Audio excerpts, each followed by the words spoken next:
Hello viewers, আসসালামু আলাইকুম। আশা করি সবাই অসংখ্য ভালো আছেন। আজকে আপনাদের দেখাবো আমরা যে কয়েকদিন আগে যে ভিডিওটা দিয়েছিলাম যে আগাছা পরিষ্কার করে সার করার, আমরা আজকে দেখাবো সে সার করছিলাম যে গাছ গুলোনে, সেই গাছগুলো আসলে কেমন উন্নতি হয়েছে এই বিষয়ে আপনাদের জানাবো এখন।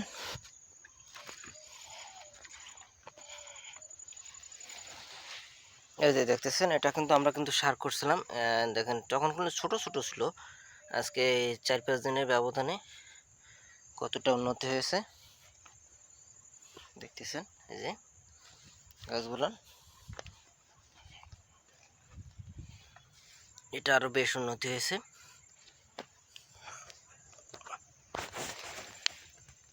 দেখতেছেন গাছটা,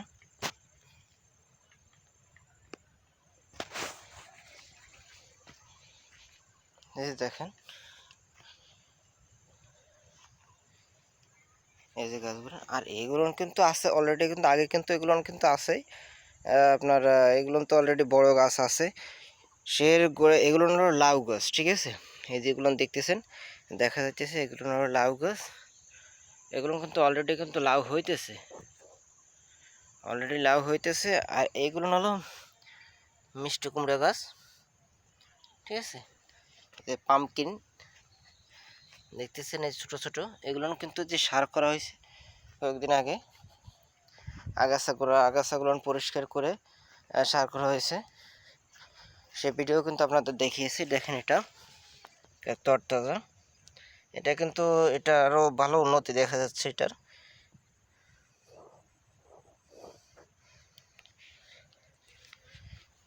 কিছু কিছু আছে বেশ উন্নতি হয়েছে,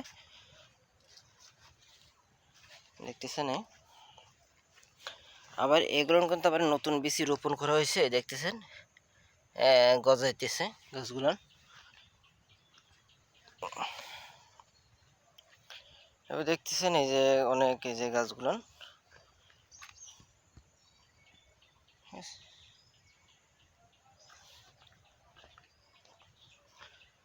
অনেকগুলো।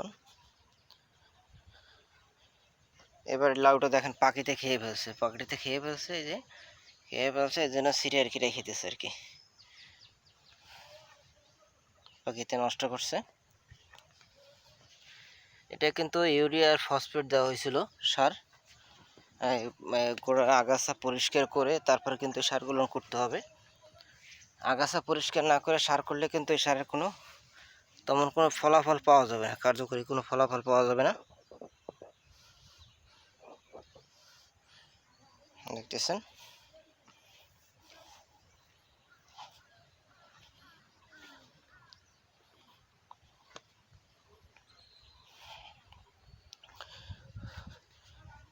আজকে এই পর্যন্তই রাখছি।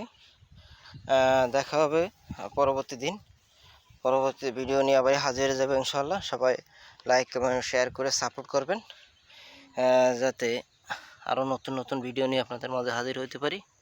ওই দেখতেছেন নিচে কিন্তু লাউ একটা ঝুলতেছে, ঠিক আছে। এগুলো কিন্তু আগের গাছ, মানে এই লাউ গাছগুলো যেমনি বয়স বেড়ে যাবে কিন্তু ফলন কমে যাবে। এই ফলন কমে যাওয়ার আগেই আমাদের এই যে মিষ্টি কুমড়ো যে চারাগুলো দেখতেছেন, এইগুলো কিন্তু ইনশাল্লাহ ফল দেওয়া শুরু করবে। এইগুলোর মানে কি, একটার পর একটা শেষ হইতে নিতে আরেকটা, মানে এটা রানিং হয়ে যাবে, ফলন দেওয়া তো আপনার একই জায়গায় আপনার বারে বারে নানান প্রকার ফসল হবে, ঠিক আছে। জায়গাটা খালি পড়ে থাকবে না। এই যে দুইটা গাছের দেখেন, এই যে দুই গাছের মাঝখানে কিন্তু আবার এই মিষ্টি কুমড়া গাছ দেওয়া হয়েছে, ঠিক আছে। সবাই ভালো থাকবেন, সুস্থ থাকবেন। আল্লাহ হাফেজ। আজকে এই পর্যন্তই বিদায় নিচ্ছি গ্রামীণ কৃষিকাজ চ্যানেল থেকে। আমাদের ফেসবুক পেজও আপনারা ফলো করে দেবেন, এবং ইউটিউবের ভিডিওগুলো লাইক কমেন্ট ও শেয়ার করতে ভুলবেন না। সবাই ভালো থাকবেন, সুস্থ থাকবেন। আল্লাহ হাফেজ।